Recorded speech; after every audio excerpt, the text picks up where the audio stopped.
Hello guys, me voici sur la page, le lien dont je vous ai parlé précédemment dans cette vidéo pour justement finaliser la demande de National Insurance Number.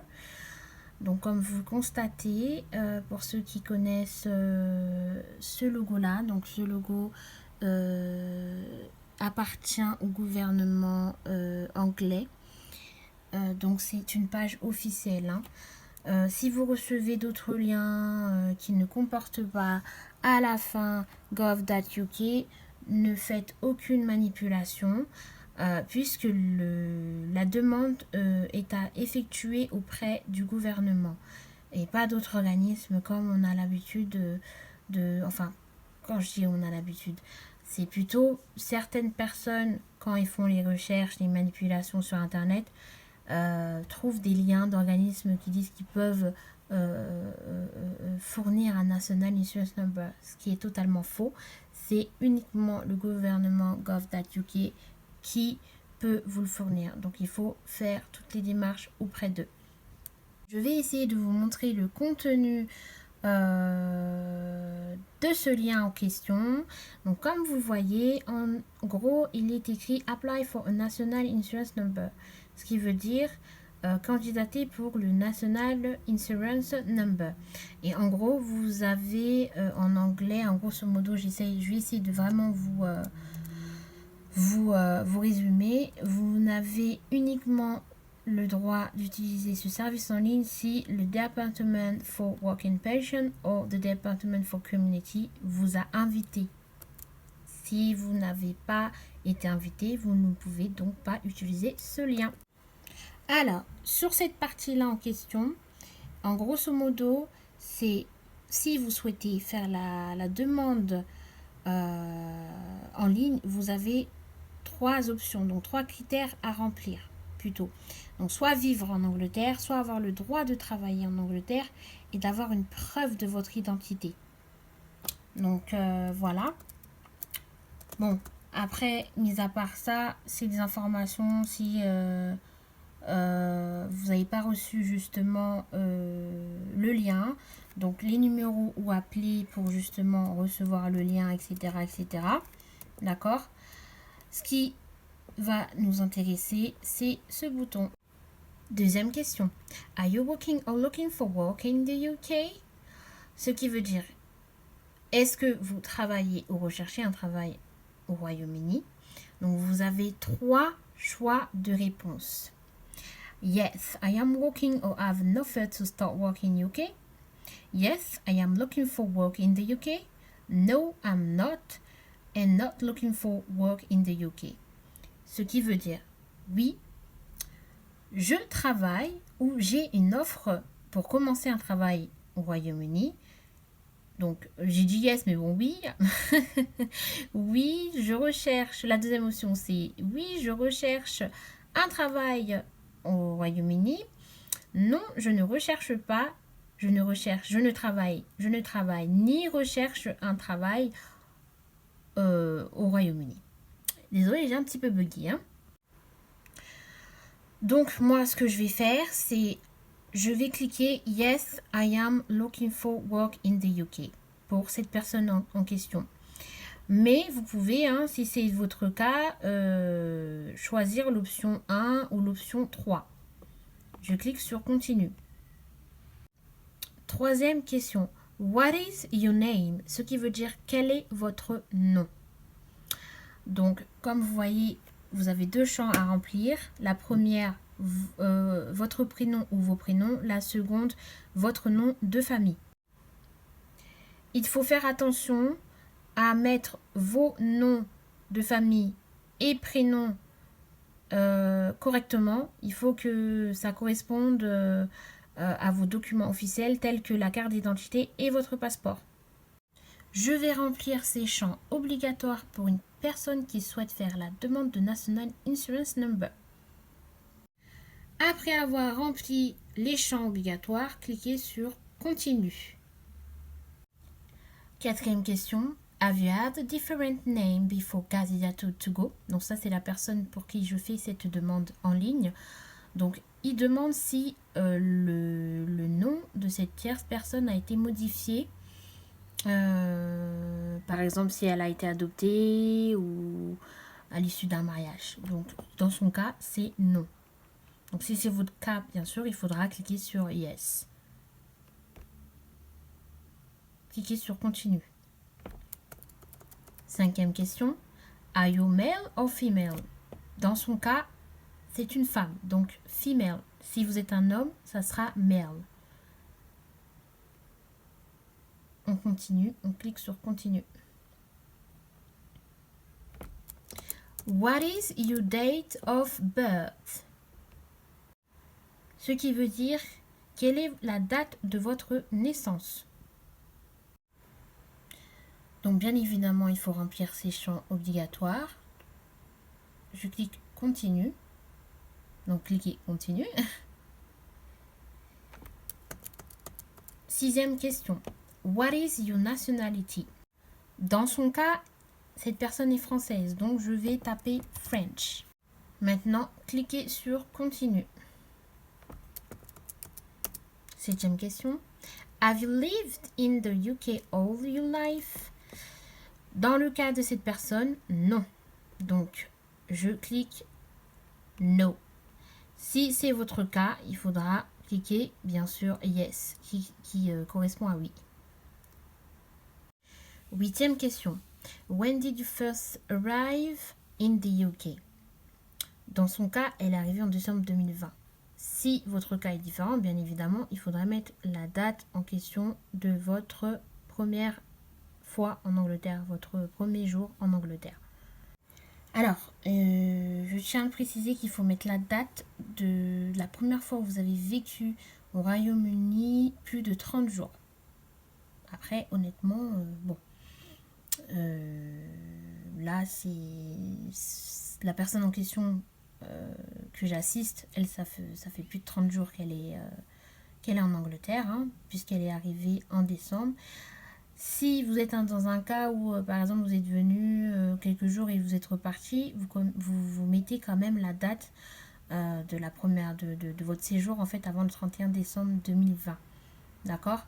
Je pense pas que ça va poser problème. Après avoir rempli ce champ obligatoire, cliquez sur Continue. 9e question. Do you have a passport? Ce qui veut dire, avez-vous un passeport? Dans son cas, je réponds yes. Si ce n'est pas votre cas, bien évidemment, il faut répondre non. Hein. Donc, si ce n'était pas son cas, ça aurait été non. Donc, comme vous l'avez constaté, en cliquant sur yes, oui, il vous demande d'entrer le numéro de votre passeport. J'ai rempli le champ où il fallait entrer le numéro de passeport. Donc à ce moment-là, si c'est votre cas ou pas, que ce soit yes or not, vous cliquez sur Continue. 10e question. Have you applied to the EU settlement chain? Là, il vous demande si vous avez fait la candidature pour l'un des statuts qu'ils ont mis à disposition par rapport au Brexit pour les Européens. D'accord? Uniquement pour les Européens. Donc, vous répondez par yes or not, oui ou non. Donc, dans le cas de cette personne, c'est oui, donc yes. Cliquez sur Continue. 11e question. What is your status under the EU settlement chain? Donc, quel est le statut en rapport avec le EU settlement chain? Donc, I have a settled status. Option 1. I have a pre-settled status. Option 2. I am waiting for decision by my EU settled or pre-settled status. Option 3. The UK Home Office refused my application for settled or pre-settled status. Donc en France, c'est option 1, j'ai le settled status. Option 2, j'ai le pre-settled status. Option 3, je suis en attente d'une décision par rapport au Hius Settle ou bien le Pre-Settle Status. Et quatrième option, le UK Home Office a refusé ma candidature pour le Settle ou bien le Pre-Settle Status. Désolée, je suis en train de mélanger le français et l'anglais. Dans le cas de cette personne, c'est qu'elle a actuellement le Pre-Settle Status. Donc, nous allons ticker, donc choisir cette option-là. Il suffit tout simplement de choisir la bonne option. Puis, cliquez sur Continue.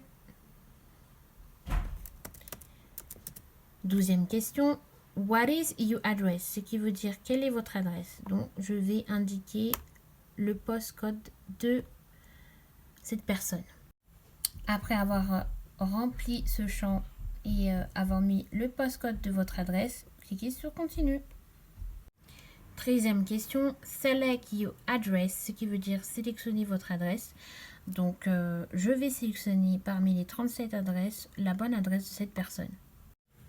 Cliquez sur Continue. Can we send letter to X Martin Close? Donc, ce qui veut dire, pouvons-nous envoyer des lettres à X Martin Close, donc l'adresse. Donc, moi, je vais sélectionner Yes, donc oui. Et si c'est votre cas, bien évidemment, il faudra mettre Yes, si c'est bien l'adresse où vous souhaitez qu'il vous envoie des lettres. Si ce n'est pas le cas, vous sélectionnez Non. Cliquez sur Continue. 15e question. Do you have an email address? Ce qui veut dire, avez-vous une adresse email? Donc, vous mettez votre adresse email en question. Ok, votre adresse email en question. Et après, il faudra bien évidemment cliquer sur Continue. 16e question. Do you have a telephone? Ce qui veut dire, avez-vous un téléphone? Donc, un numéro de contact où on peut vous contacter, vous envoyer justement des SMS ou autres. J'avais dit précédemment dans cette vidéo qu'il fallait absolument un téléphone anglais. Donc, je rectifie un petit peu ce que j'ai dit. Vous n'êtes pas obligé d'avoir un numéro anglais. En tout cas à remplir dans le formulaire en ligne, mais je vous conseille fortement de mettre un numéro anglais. Après avoir rempli le champ ou mettre le numéro de contact, cliquez sur Continue. Vous êtes à la fin de cette première manipulation en ligne. D'accord? Donc, il vous demande en anglais de vérifier toutes vos réponses écrites. Ok, la première étape est faite. Félicitations. Donc, du coup, vous aurez besoin d'envoyer tout document qui prouve votre identité. Donc, la photocopie suffit.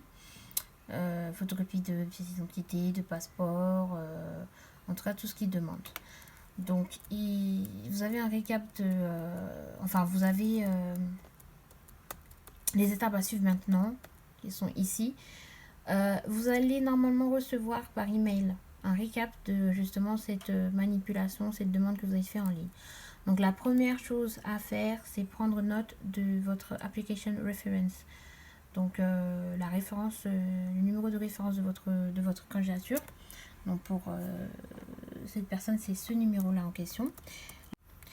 Deuxième étape, c'est de faire des photocopies en noir et blanc des documents que vous avez utilisés quand vous avez candidaté pour le EU Settlement Scheme, que ce soit pour le Settle, Pre-Settle ou autre statut. Donc, il faut absolument que vous donniez ces documents en question, les mêmes documents que vous avez donnés justement au Pre-Settle. Troisième étape, il faudrait imprimer le CA5400D form. De toute façon, là, je vais cliquer, vous allez voir à quoi ressemble ce formulaire en question. Et faire la demande justement du share code, du status share code, le share code dont je vous ai parlé précédemment. Donc, du coup, c'est 9 digital codes que vous allez recevoir, bien sûr. Et de toute façon, pour là, c'est l'adresse. Hein. Ça, c'est l'adresse c'est l'adresse où envoyer justement la demande en question. Après, c'est tout. Mais généralement, vous recevez en fait un récap avec les liens en question, justement, à faire, à procéder plutôt. Donc là, c'est le lien pour justement le statut share code. Donc c'est le lien où vous pouvez faire la demande en question. Maintenant, je vais vous montrer à quoi ressemble le formulaire CA5400D. Voici le formulaire CA5400D, CA5400D form en anglais. Donc, je vous le montre de mon ordinateur, mais je vais l'imprimer. Ce formulaire est absolument à imprimer puisque vous devez envoyer par voie postale. Sur ce formulaire, il faut absolument remplir les champs obligatoires en majuscules. Vous devriez écrire vos prénoms, nom de famille, date de naissance. En bas, l'application reference number correspond en fait à comment ça s'appelle, à ce qu'on vous a donné à la fin de votre première demande en ligne. Donc là, normalement, généralement, si vous téléchargez, il est déjà écrit. Hein. C'est automatique. Vous n'avez pas besoin de le mettre directement. Et là, l'Immigration Statute Share Code. Donc, c'est la 5e étape à faire. Et bien évidemment, il faut mettre un code qui est valable pendant 30 jours. Et pour faire cette demande, vous avez le lien encore ici indiqué. Et dès lors que vous allez le recevoir, vous écrivez le code ici. Après avoir complété ce formulaire en question, il faudrait envoyer à cette adresse-là. Je descends, donc à cette adresse-là, votre formulaire. N'oubliez surtout pas de mettre la pièce d'identité que vous avez utilisée pour votre pre-settle status ou settle status. Donc si c'est le passeport, donc le passeport scanné et photocopié en noir et blanc. Si c'est la pièce d'identité, pareil. Je passe à l'étape de demande de status share code. Donc de toute façon, à la fin de la première étape, vous allez voir un récap de vraiment toutes les démarches à faire par la suite. Et on va vous fournir également ce lien en question. Je vous le montre, voilà ce lien en question. Donc View and Prove Your Immigration Status, ce qui veut dire regarder ou prouver son statut d'immigration. Donc on va passer ce blabla en question. Cliquez sur Start Now. Alors, première question. What identity document did you use in your application? Donc, vous choisissez le document que vous avez utilisé. Donc, pour son cas, c'est le passeport. Puis, vous cliquez sur Continue. Deuxième question. What is your passport number? Donc, je vais indiquer le numéro de passeport de la personne. Troisième question, what is your date of birth? Donc, indiquez la date de votre naissance. Puis après, cliquez sur Continue. Quatrième question, how do you want to receive a security code? Comment souhaitez-vous recevoir le code de sécurité? Donc, vous avez deux options, soit par SMS, avec le numéro que vous aurez indiqué, ou soit par email. Donc, moi, je vais choisir son email. Sixième question, check your email. Dans mon cas, bien évidemment, c'est écrit check your mail, mais si vous choisissez de recevoir le code de sécurité par SMS, il va être écrit plutôt check your phone et puis c'est tout. Si vous avez choisi la même option que moi, vous êtes censé recevoir cet email là avec le code de sécurité. Après avoir écrit le code de sécurité, cliquez sur continue.